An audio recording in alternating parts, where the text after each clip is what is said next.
Сақтағаныңды жесең, сағынғаның келеді деген халық ырымында. Арада абды өтіп сағынып қалсаңыздар, сақталған әзілдердің үздіктерін теріп ұсынатын жайдарман эфирде. Сіздермен Нұрмахан Мұханұлы, армысыздар. Қалайсыңдар? Жақсы! Образға кірмей қашын айтасаңдаршы? Жақсы болады. Алматтан келдіңдер ма? Иә. Қалай Алматы? Не жаңалық қуатыр? Жақсы Алматы. Не істедіңдер? Метроларың жүріп тұр ма? Жүріп тұр. Жарып тыңдыңдар ма? Ой, молодец. Қай жері жарылды айтшыған? Ана бір аялдамасы жарылды. Аялдамасы жарылды. Қой көрмеген қуалап өлтіреді дейді. 20 жыл бойы әйтеуір бірдеңе қыл жалып бербек, аны құртты жарып. Хамеке, оны ешкім әдейге жармайды ғой. Біз енді әдейі саған жоқпыз, оны менсін деп салдық. Ауа райы қалай? Ой, ауа райы Алматыда жаз қазір. Жазыңды қой сені. Қазақстанда заң бір-ақ жерден шығады. Ана мұздатқыштарыңды ашасыңдар ма, кондиционерді қосасың ба, білмеймін. Астананың ауа райы сияқты қып қойыңдар Алматын.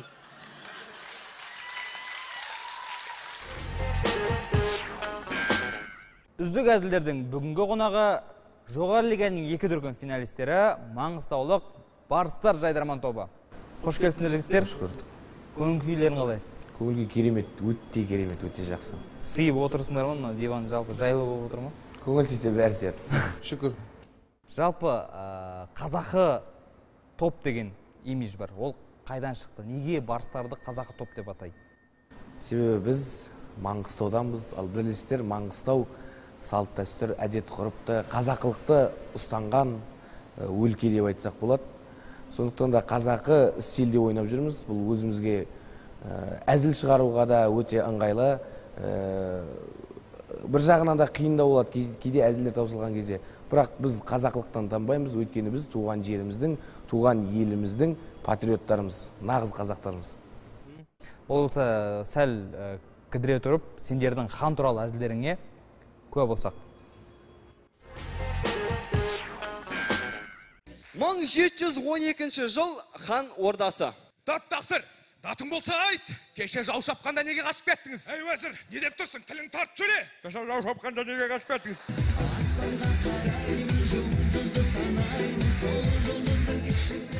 Амға түсінбеген дымға түсінбейді. Егерде Жошқан дымға түсінбесе, қалай болар еді? Шап! Шап! Жібер аттың басын! Haydi! Жібер! Ай, бәрекелді бала! Қанем, сіз мен дұрыс түсінбедіңіз ой деймін. Өркені өссін бала! Тағы бір күй! Жұп болсын! Жібер!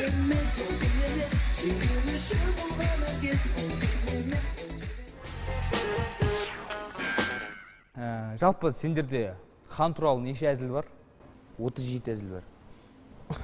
Жалпы хан туралы енді әзіл ондай қатты көп емес. Бар хан туралы әзіл көп. Бізде осы алдыңғы 1-8 ойынына келгенде хан туралы жасыратын 15 әзіліміз болған. Бірақ қысқартып осы келеді деп 3 әзілін ойнадық, 4 әзілін ойнадық. Хан туралы әзіл шығарсаң көп шығара бересің. Неге Жошы хан, неге Жәңгір хан деп алып отыр. Оларды енді болған оқиған бүкіл халық біледі. Жошы ханның баласының өлгенін естеткен, домбыраның қорғасын құйғанын біледі. Жәңгір ханға Махамбеттің естеткен бәрі біледі. Оларды әзіл қылып шығару, ситуацияны өзгертіп жіберіп, шығаруға ыңғайлы болғандықтан. Сәл фантазияны іске қосып дейсің ғой. Фантазияны іске қосып, өзгертіп жіберуге ыңғайлы болғандықтан Жошы ханды аламыз, Жәңгір ханды аламыз. Енді келесіде тағы қазақта хандар көп қой. Халық білетін хандарды іздеп жатырмыз кітаптан. Алда 4-1 сайыстар келе жатыр. Оған дайындық қалай жүріп жатыр? Дайындық өте керемет. Осы 4-1 финалда да ханның әзілдері болады. Жалпы Барыстар қалай дайындалады? Мен сізге айтайын, шындықты айтайын осы жерде тұр. Біз осыдан мен өзімне жүргеніме 5 жыл болды. 5 жыл бұрын далада дайындалатын еді. Бізде бір арнайы орын жоқ. Мына жерге отырып дайындаламыз. Қай жер ыңғайлы, қай жер жылы, қай жер жазда отыруға ыңғайлы, сол жерде дайындаламыз. Ал бізде бір тұрақты осындай ғимаратымыз, я болмаса бір отыратын орнымыз, ондай нәрселер жоқ. Енді Барыстар қалай құрылды жалпы? Бір белгілі бір оқу орнының негізінде құрылды ма, жоқ әлде? 2009 жылы Барыстар жайдарман тобы болып құрылған. Ол кезде мен жоқпын. Оның алдында Арыстан дейтін жігіт құрған. барыстарды арыстан құрған. Оның құрамында ол негізі еркін құрама болған. Құрамында 5-6 жігіт ойнады. Кейін келе осы 2009-да Есенаға Ақтауға келді. Сол кезде мен ойындарға біз шығу керек болдық. Үміт Сәулесі дейтін қателесіп кеттім. Есенаға емес, Бейсенаға дейтін бізде тағы ол кісі болған. Ол кісі Үміт Сәулесі деген ойынға 2009 жылы Барыстар Жайдарман тобын қосты. Ең алғашқы сахнаға шыққам сол кезде 2009-дан. Содан бері міне 5 жыл болған. Барыстардың сол алғашқы ойындарын еске алсақ,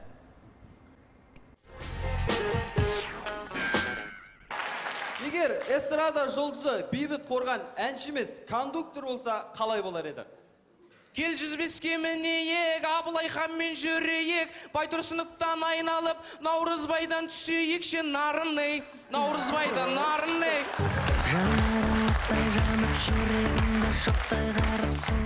Бейбіт Қорғанның шоқ қыздар өлеңін егер 4 түлік малға арнаса қалай болар еді? Қой атасы, шопан ата, жылқы атасы, қамбар ата, сияр атасы, зеңгі баба, түй атасы, ойсылғара нарынай. Ойсылғара нарынай. Сүйген жар, Асқар Таудай әкеміз, Сәтжанұлы Үбәйдулланың 48 жыл мерейтойымен құттықтай отырып, мына өлең шумақтарын арнаймыз. Итім үріп тұр, бір нәрсені сезіп тұр, есікті ашып қарасам, Үбәйдулла келіп тұр. Игі тілекпен жарлас көршің, Бақтыгереева Бақараш. Сұраған сенің келмейді, алдаған сыңып өтті. Ауруханада болған оқиға. Дәрігер, балам тірі ме? Өкінішті. Жоқ, мүмкін емес. Біз қолымыздан келгенін жасадық. Мен мысалы ағаштан домбыра жасадым. Бір қияй, бес қалам бір қияй. Естеріңіз түсті ма? Менің есіме түсті. Дәулеттің естеріне түсіп отқан шығар. 2 жылдың ішінде қатты есейіп кеткен сияқтысың, Дәулет. Мен бе? 2 жылда. Енді үйлендім ғой. 2 жылда премьер-лигада ойнаған кездерім мынау. 2000 шатаспасам 2010 жылы. 2010 жылы 2 жылдың ішінде енді мұрт шыққан шығар дейтін. 2 жылда адам есейді ғой, бойым өсіп кетті. Бұрын жаңада көріп отқандай даусым жем-жіңішке. Әлі сол Әлі бала, оқып жүрген, бейгүнә бала, періште деп қоймаса. Жаңа Бейбіт Қорғанға біраз әндеріне біраз өздерінің нұсқаларында ұсынған екенсіңдер. Жалпы сендер, мен көп байқаймын сондай, мысалы үшін бір ойынға бір әзілдеп келсеңдер, келесі жолы сол әзілдің жалғасы ретінде басқаша нұсқада көрсетіп жатасыңдар. Ол өте ыңғайлы ғой. Өте ыңғайлы. Бір әзілді алып, екінші нұсқасын шығару деген ұқсастырып, халық ананы көріп қадай, осындай қойса екен деп отырады. Кейде ол сәтсіз шығып атқанда кездер болады. Өйткені қайта-қайта қоя берсең, халықта жалығады. Заманға сай аңыз. Бірде Сәттіғұл Батыр тұрғын үй жинақ банкіне ақша жинапты. Жинаған қаражаты Астананың орталығынан бір пәтер алуға жетті-ау деген күні ат артып Елордаға барады. Банк қызметкерлері Батырдың қолына бір парақ қағаз ұсынады. Алып бараса, әдемілеп тұрып қоянның суретін салыпты. Ызаға булыққан Батыр сонда былай дейді.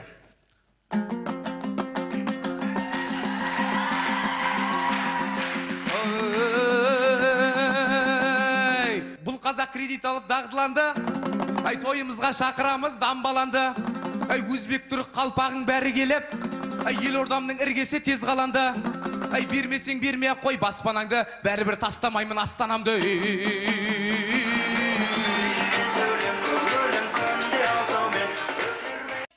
Маңғыстаулық айтыскер ақын Меліс Қосынбаев өзінің әріптесі Айбек Қалиевке былай дейді.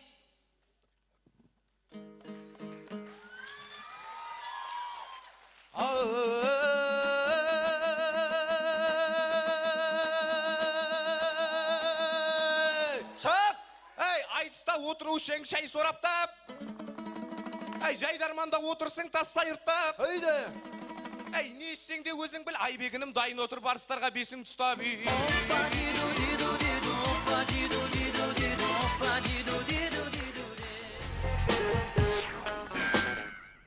Жалпы осындай жыр термелердің жалғасы бола ма алдағы уақытта? Ұмыттырып барып не істемесек, қайта-қайта термемен шыға берсек, терме болады ғой алдағы уақытта әлде финал бар дегендей деп финалға үміттеніп жатқан дейміз. Қазірден финалға үміттісіңдер? Бұйырса енді осы жылғы финалға үміттіміз. Финалға өтсек па деген, осы жыл чемпион болсақ па деген аррамаймыздар дейді. Енді жұмысқа тұрып жатсыңдар, енді сол бала шағаны шұбыртып жайдарманды ары қарай қуа бермек ойларың бар ма? Енді жалпы мен ойлайтынмын, ең бірінші жайдарманға келгенде өмір бақи осымен өтем, өмір бақи осы сахнада жүре берем деп. Айтпайын дейсің ғой? Солай деп ойлағам негізінде. Ойымда болған. Осы себебі сахна адам жүрегі қанша дегенмен басқаларға қарағанда сахна тартады. Содан енді жеке өстік, өндік, жұмыс керек болды, жұмыс жасау керек болды.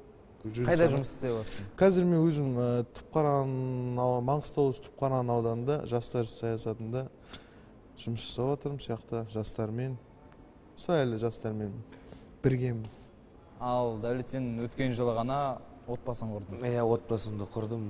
Биылдан бастап Маңғыстау облыстық филиалы Қазақстан КВН Республикалық жастар қоғамдық бірлестігінің Маңғыстау облыстық филиалының директоры болдым.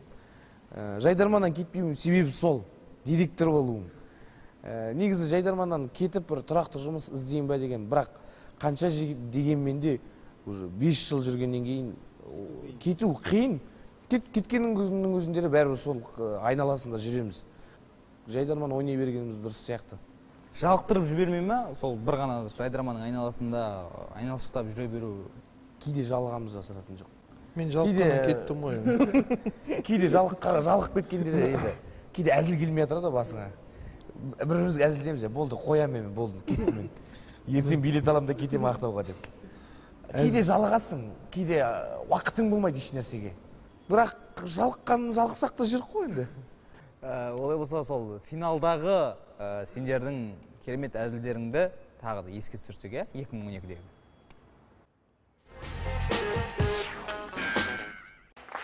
Он 17 жыл бойы тауық баққан жігіттің алғашқы рет қызбен кездесуі. Келем деп еді, әлі жоқ қой, қайда жүр екен?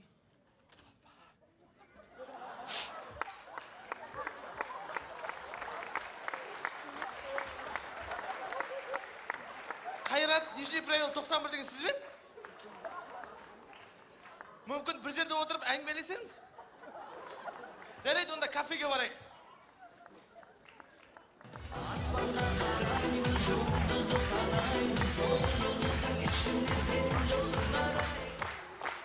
Жайдарманда хан туралы әзіл көп болды. Ал келесі әзілдің орны тіптен бөлек. Түнгі сағат 3 тысқа шығып бара жатқан ханның әйелі.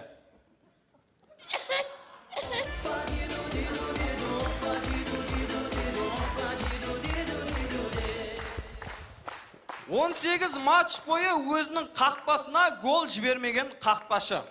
Бүгін тағы заменде отырам бекен?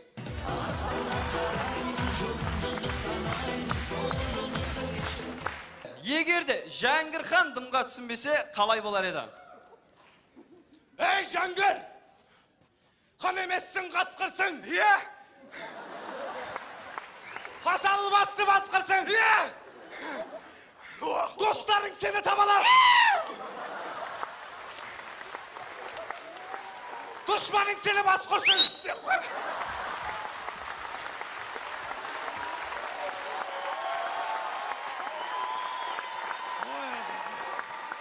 Хан емессің, ылаңсың!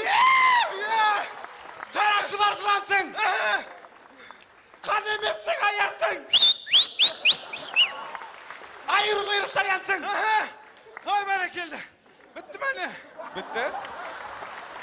Ой, бір рахаттан қойын ба, мұнау қандай өлең бі, жақсы өлең екен. Қандай өлең? Жақсы өлең ба, қандай жақсы өлең ба? Ой, кетшей, махаббат туралы өлең, махаббат.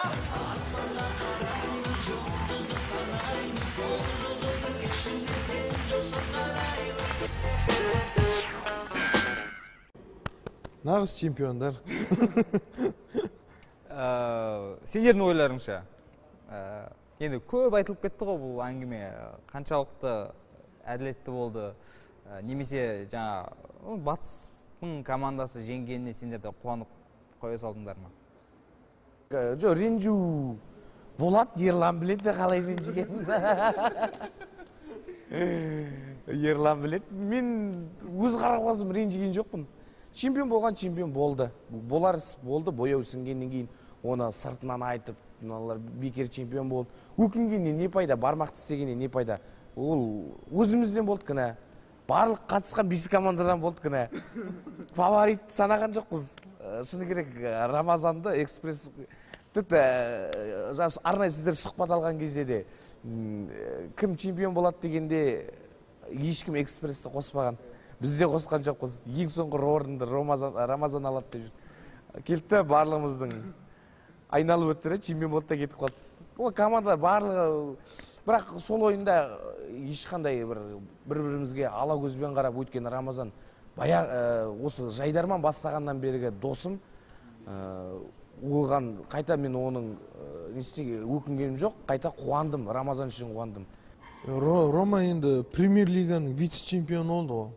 Вице-чемпион болды, жоғары лигада чемпион болды.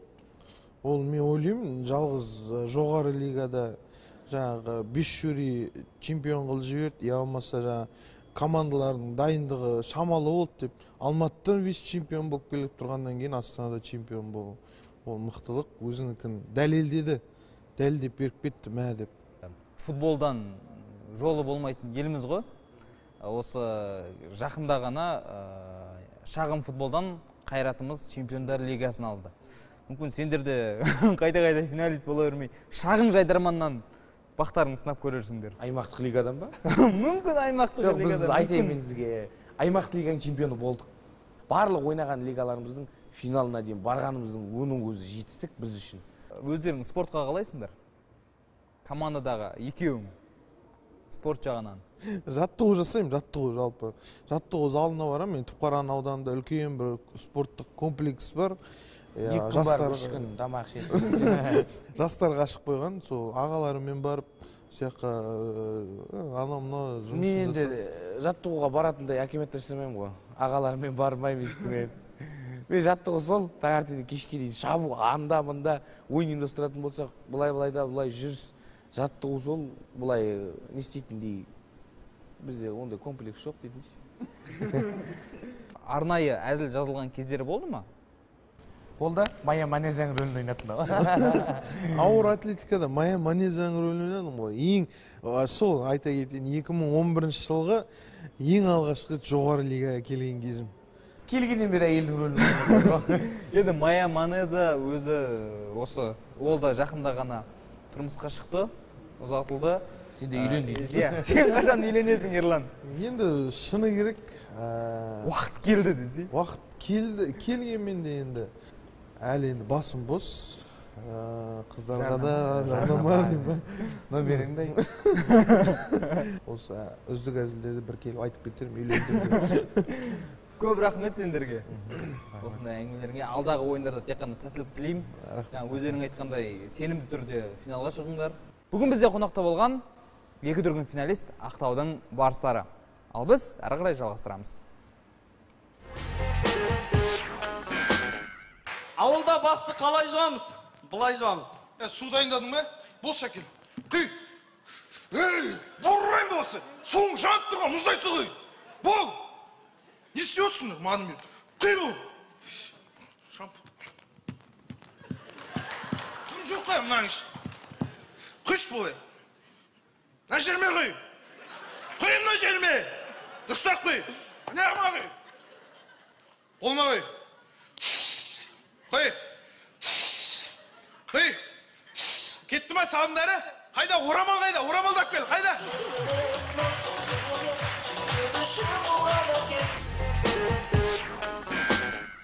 Әр баланың армандап, асыға күтетін күні сенбі.